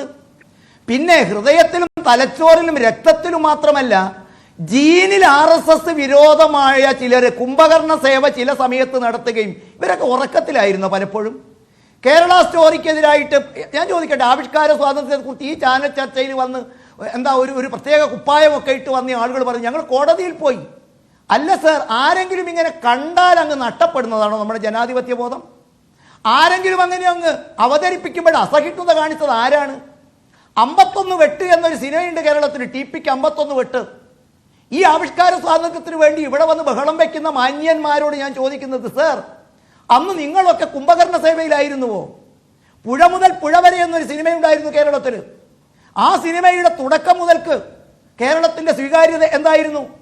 Kashmir files, left right left, ഏതെങ്കിലും ഈ തരത്തിലുള്ള എന്തെങ്കിലും ഒരു പ്രതികരണം ഇവിടെ ഉണ്ടായോ? ഇവരുടെയൊക്കെ സൂക്കേട് എന്ന് പറയുന്നത് അടിമുടി ജീനിൽ അലിഞ്ഞു ചേർന്ന RSS വിരുദ്ധതയാണ്. അതൊരു പക്ഷേ വെച്ച് പുലർത്താം അവർക്ക്. ഞാൻ അവരുടെ സ്വാതന്ത്ര്യത്തെ കൈകടത്തുന്നില്ല. നിങ്ങളുടെ ഒരു മനുഷ്യായുസ് മുഴുവൻ, ഒരു വലിയ മനുഷ്യായുസ് മുഴുവൻ ശ്രമിച്ചിട്ടും അത് ഉണ്ടായില്ല. പിന്നെ ചിലർ പറയുന്നു ഏതോ ഒരു സംവിധായകനും ബ്രില്യൻ്റ് ആണ്, ഇന്റലിജന്റ് ആണ്. ആർക്കാണ് സർ തർക്കമുള്ളത്? ബ്രില്യൻസ് ആൻഡ് ഇന്റലിജൻസ് അനുഭവപ്പെടേണ്ടതാണ്. ഞാൻ പറയുകയാണ് ഞാൻ വലിയ ബ്രില്യൻ്റ് ആണ് എന്ന്. ഇവിടെ പറഞ്ഞാൽ നിങ്ങൾ സ്വീകരിക്കുമോ? എൻ്റെ ബ്രില്യൻസ് നിങ്ങളെ ബോധ്യപ്പെടുത്തുമ്പോഴാണ് സമൂഹം സ്വീകരിക്കുന്നത്. ചരിത്രത്തോട് നീതി പുലർത്താത്തത് സമൂഹം തിരസ്കരിക്കും. ഞങ്ങൾ ഇന്നും പറയുന്നു ഈ സിനിമ ഒരു വെട്ടും കൂടാതെ കേരളത്തിൽ അങ്ങനെ അങ്ങ് പ്രചരിക്കട്ടെ. അത് കാണുന്ന അനുവാചകന്മാർ തിരിച്ചറിയട്ടെ കലയെയും സാഹിത്യത്തെയും എത്ര സമർത്ഥമായിട്ടാണ് കേരളത്തിൽ ഇങ്ങനെ ദുരുപയോഗം ചെയ്യുന്നത് എന്ന്. അതുകൊണ്ട് ഞങ്ങൾ ആരോടും പറയുന്നില്ല നിങ്ങൾ വെട്ടണമെന്ന്. വെട്ടാതെ നിങ്ങൾ ഈ പറയുന്നത് ഇപ്പടി നിങ്ങളൊക്കെ ഇങ്ങനെ ചെയ്തതിൻ്റെ ഫലമാണ് ഞങ്ങൾ ഈ കേരളത്തിലും വളരുന്നത് സർ. ഞാൻ മറച്ചു വെക്കുന്നില്ല. ഞാൻ രാഷ്ട്രീയ നിരീക്ഷകൻ എന്ന് പറഞ്ഞ് കുപ്പായമിട്ടിട്ട് ഏതെങ്കിലും രാഷ്ട്രീയ പാർട്ടിക്ക് വേണ്ടിയല്ല. ഞാൻ BJPയുടെ ആളാണ്. കേരളത്തിൽ ഒരു മനുഷ്യായുസ് മുഴുവൻ രാവും പകലും ഉറക്കമൊഴിഞ്ഞ് ഇതിനെ ഇല്ലാതാക്കാൻ വേണ്ടി ആയുധമെടുത്ത് പോരാടിയവരുണ്ട്. അധികാര സ്ഥാപനങ്ങളിൽ നിന്നും പുറത്താക്കിയവരുണ്ട്, അവഹേളിച്ചവരുണ്ട്, പുച്ഛിച്ചവരുണ്ട്, കോടതിയിൽ പോയി പോരാടിയവരുണ്ട്, പോലീസിനെ ഇട്ട് വേട്ടയാടിയിട്ടുണ്ട്. ഞങ്ങൾ ആരോട് മുമ്പിൽ വന്ന് കരഞ്ഞു പറഞ്ഞിട്ടില്ല. അതൊക്കെ ജനാധിപത്യത്തിൽ നടക്കട്ടെ. അതിനെ പ്രതിരോധിച്ച് മുന്നോട്ട് പോകുമ്പോഴാണ് ഒരാശയം, ഒരാദർശം, ഒരു കലാരൂപം, ഒരു ഒരു ഒരു സാമൂഹ്യ സന്ദേശം ജനങ്ങൾ സ്വീകരിക്കുന്നത്. ഒന്നും കൂടെ ഞാൻ പറയും, ലോകത്തൊരു സാമൂഹ്യ പരിവർത്തനവും സമൂഹത്തിന്റെ പോസിറ്റീവ് അല്ലെങ്കിൽ എല്ലാവരുടെയും സർവ്വസ്വീകാര്യതയിൽ ഉണ്ടായിട്ടില്ല.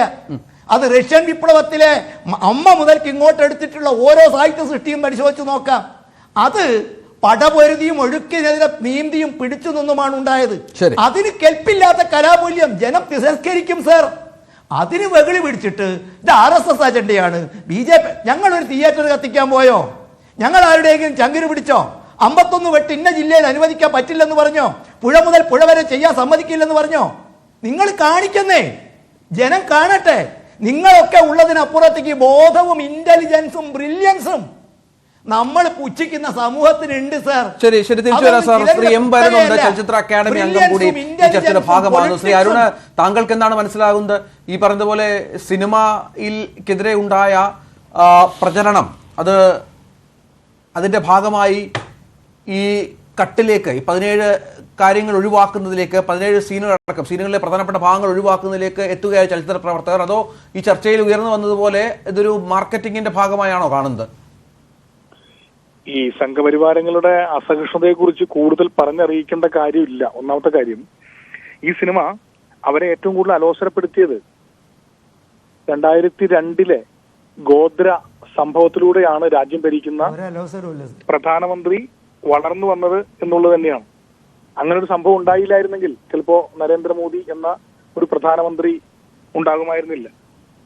BJPക്ക് ഒരു പ്രധാനമന്ത്രി ഉണ്ടായാൽ തന്നെ മറ്റാരെങ്കിലും ഒക്കെ ആയേനെ എന്നുള്ളതാണ് സത്യം.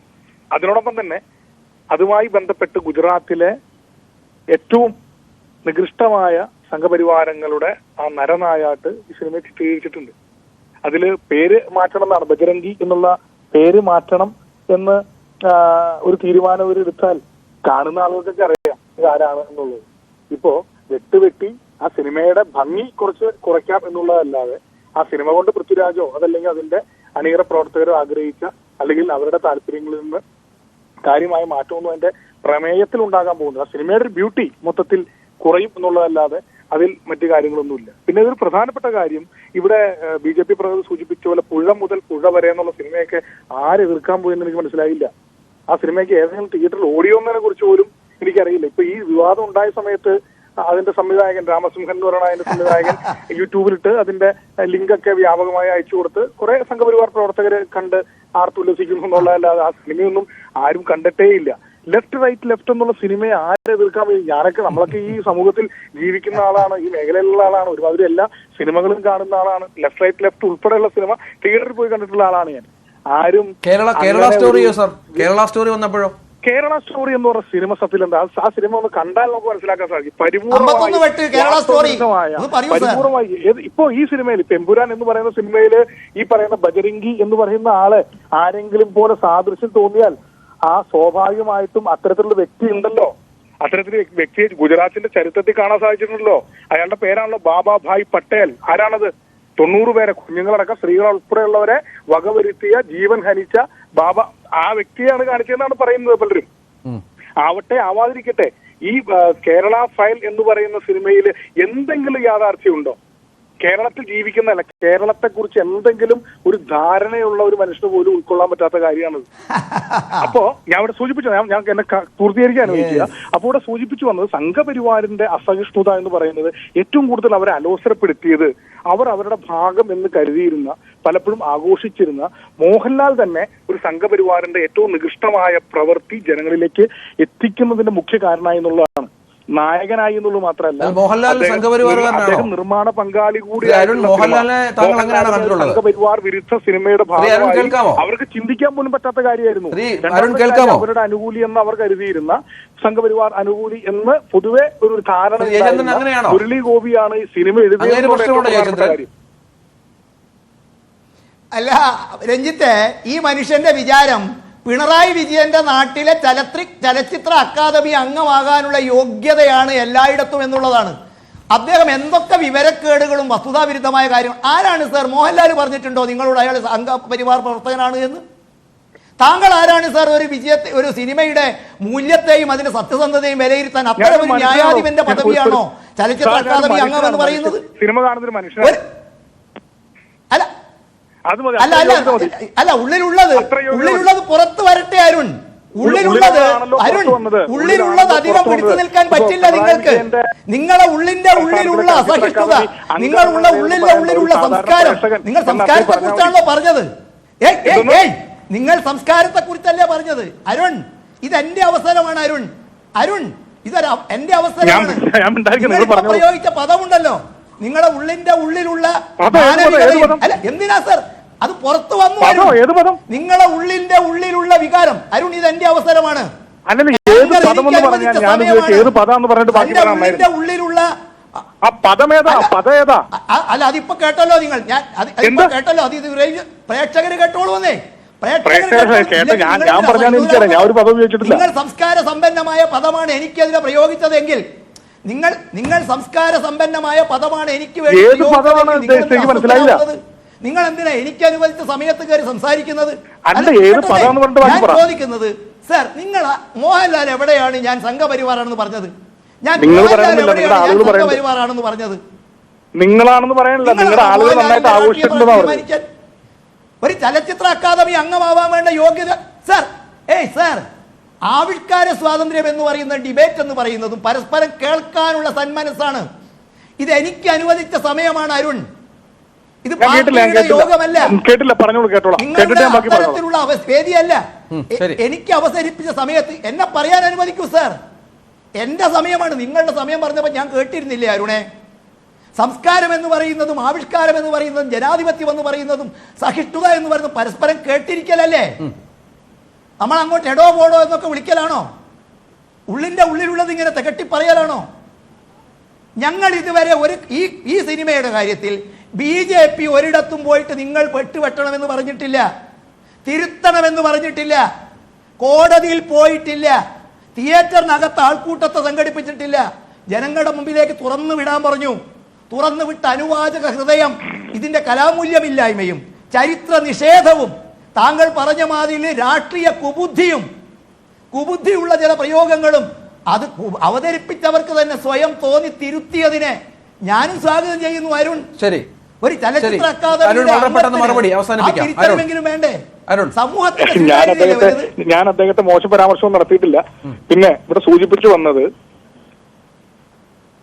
സംഘപരിവാരങ്ങളുടെ അജണ്ട എന്താണ് എന്നുള്ളത് നമ്മൾ സാമൂഹ്യ മാധ്യമങ്ങളിലൂടെ നന്നായി കണ്ടതാണ്. BJPയുടെ അവരുടെ ആനുകാലികങ്ങളിലൂടെ, അവരുടെ മാധ്യമങ്ങളിലൂടെ നിരന്തരം ഈ സിനിമയ്ക്കെതിരെ ഉയർന്നു വന്നത്, ഇവർ എതിർത്തിട്ടില്ല എന്നൊക്കെ എത്ര പച്ചക്കള്ളമാണ് പരസ്യമായ ഒരു ചർച്ചയിൽ വന്ന് പറയുന്നത്. യുവമോർച്ചയുടെ സംസ്ഥാന അധ്യക്ഷൻ ഉൾപ്പെടെ BJPയുടെ ദേശീയ എന്തോ നേതാക്കൾ ഉൾപ്പെടെയുള്ള ആളുകൾ സോഷ്യൽ മീഡിയയിൽ എന്ന് താങ്കൾ പറഞ്ഞത് എന്ത് പിൻബലത്തിലാണ്? അപ്പൊ നിങ്ങൾക്ക് ഇതൊക്കെ ആവാം അല്ലെ? നിങ്ങൾക്ക് ആവാം. ഞാൻ ഫോണിലാണ്, ഞാൻ കേട്ടിരുന്നില്ല. നിങ്ങൾക്ക് ജനാധിപത്യ വിരുദ്ധ സമീപനമൊക്കെ ആവാം. പറഞ്ഞോളൂ. ആ, ഓക്കെ. അപ്പോ ഈ BJPയുടെ ജനം TV ഞാൻ ഞങ്ങളോട് എങ്ങനെ ഇങ്ങനെ അസഹിഷ്ണുത വെച്ച് പുലർത്തുന്ന ആളുകളുമായി ചർച്ച നടത്തും? അദ്ദേഹം പറഞ്ഞപ്പോ ഞാൻ നിർത്തി പോയതാണ്. ഒന്നാമത് ഞാൻ ഫോണിലായതുകൊണ്ട് എനിക്ക് വ്യക്തമല്ല ആരെങ്കിലും പറയുന്നുണ്ടോ, യാത്രയിലുമാണ്. അപ്പൊ ഞാൻ പറഞ്ഞു വന്നത്, ഈ സോഷ്യൽ മീഡിയയിലൂടെ മുഴുവൻ BJPയുടെ നേതാക്കന്മാരുൾപ്പെടെ സജീവമായ രംഗത്ത് ഇറങ്ങിയിട്ടുണ്ടായിരുന്നു. BJPയുടെ ദേശീയ അടിസ്ഥാനത്തിലുള്ള അവരുടെ മാധ്യമങ്ങൾ ഉൾപ്പെടെ ജനം TV ഉൾപ്പെടെ എത്രമാത്രം പ്രചരണമാണ് നടത്തിയത്? BJPയുടെ നേതാക്കന്മാരുൾപ്പെടെ എത്രമാത്രം പ്രചരണമാണ് നടത്തിയത് ഈ സിനിമയ്ക്കെതിരായിട്ട്? അതുകൂടാതെ BJP അനുകൂല പോർട്ടലുകള്, അവരുടെ മാധ്യമങ്ങള്, അവരുടെ ഫേസ്ബുക്ക് പ്രൊഫൈലുകള്, ഇതിലെല്ലാം ഈ സിനിമയ്ക്കെതിരെ വ്യാപകമായ വളരെ മോശമായ രീതിയിലുള്ള പ്രതികരണങ്ങളും പോസ്റ്റുകളും വന്നുകൊണ്ടിരുന്നത്. അതുകൂടാതെ പൃഥ്വിരാജിനെതിരെ വ്യക്തിപരമായി എത്രമാത്രം മോശപ്പെട്ട രീതിയിലുള്ള കഥകൾ വരെ ഇങ്ങനെ വന്നുകൊണ്ടിരിക്കുകയാണ്. വ്യക്തിപരമായി അവഹേളിച്ചുകൊണ്ടുള്ള കഥകൾ വരെ വന്നുകൊണ്ടിരിക്കുകയാണ്. ഞാൻ പറഞ്ഞു വന്നത്, അതിനിടയിലാണ് ചർച്ച മാറിപ്പോയത്. ഞാൻ പറഞ്ഞു വന്നത്, ഈ ലെഫ്റ്റ് റൈറ്റ് ലെഫ്റ്റ് ഉൾപ്പെടെയുള്ള സിനിമകളൊക്കെ വന്നപ്പോൾ എന്ത് പ്രതിഷേധം, അത്തരത്തിലുള്ള എന്ത് കാര്യം ഉണ്ടായത്? അല്ലെങ്കിൽ എവിടെയെങ്കിലും CPM-ന്റെ വല്ലതും സംസാരം, ഞാൻ CPM പ്രവർത്തകനോ CPM അനുഭാവിയോ CPM-ന്റെ ഭാഗമോ അല്ല, ഞാൻ CPI-കാരനാണ്. ഞാൻ പറഞ്ഞു വന്നത് അങ്ങനെ അത്തരത്തിൽ ഇവിടുത്തെ സെൻസർ ബോർഡിനെതിരെയോ സെൻസർ ബോർഡിനോട് നിർദ്ദേശം കൊടുക്കുകയോ ഇടപെടണമെന്ന് പറയുകയോ വല്ലതും ഉണ്ടായിട്ടുണ്ടോ? ഇതിപ്പോ വല്ലാത്ത അസഹിഷ്ണുത ഉണ്ടായത് ഇന്ത്യയുടെ ഇന്നത്തെ ജീവിതം, ആ ജീവിത പശ്ചാത്തലം, ആ ജീവിതത്തിൽ ഇടപെട്ടുകൊണ്ടിരിക്കുന്ന ഒരു ഗവൺമെന്റ്, ആ ഗവൺമെന്റ് അത്തരത്തിൽ ഈ രാജ്യത്ത് പ്രബലമായി അധികാരത്തിലേക്ക് വന്നു എന്നതിന്റെ ചെറിയൊരു സിമ്പൽ ഈ സിനിമയിലൂടെ കാണിച്ചു. ആ ഒരു നേർചിത്രം വല്ലാതെ അലോസരപ്പെടുത്തുന്നു. പ്രത്യേകിച്ച് മോഹൻലാലിനെ പോലെ ഇത്രമാത്രം ജനകീയനായ ഒരു നടൻ തന്നെ വന്ന് അവതരിപ്പിച്ചു എന്നതിലാണ് ഇവരുടെ അസഹിഷ്ണുത എന്നുള്ളതാണ് പ്രധാനപ്പെട്ട കാര്യം. ആ സിനിമ കത്രിക വെച്ചാലും ആ സിനിമ ഉയർത്തിയിട്ടുള്ള രാഷ്ട്രീയം ഇവിടെ നല്ല തോതിൽ ചർച്ച ചെയ്യും. ശരി, നന്ദി ശ്രീ M. അരുൺ, ഒപ്പം Shri Jose Thomas, Shri Mukesh M. Nair, TP Jayachandran, ഒപ്പം ശ്രീ B. റജി ഈ ചർച്ചയുടെ ഭാഗമായതിന്. ഏതായാലും ഈ സിനിമയുമായി ബന്ധപ്പെട്ട് ഇതുവരെ ഔദ്യോഗികമായി സിനിമാ പ്രവർത്തകരാരും പ്രതികരിച്ചിട്ടില്ല. ഈ കട്ടുണ്ടോ എന്നോ ഇല്ലയോ എന്ന കാര്യത്തിലൊക്കെ വ്യക്തമായ തീരുമാനത്തിൽ എത്തേണ്ടതുണ്ട്. ഏതായാലും ചില മാറ്റങ്ങൾ സിനിമയ്ക്ക് സംഭവിക്കുമെന്ന കാര്യത്തിൽ സംശയമില്ല. അത് സിനിമയെ എങ്ങനെ സഹായിക്കും എന്നുള്ളതും കാത്തിരുന്ന് കാണണം. നാളെ മറ്റൊരു വിഷയവുമായി എത്താം. നമസ്കാരം.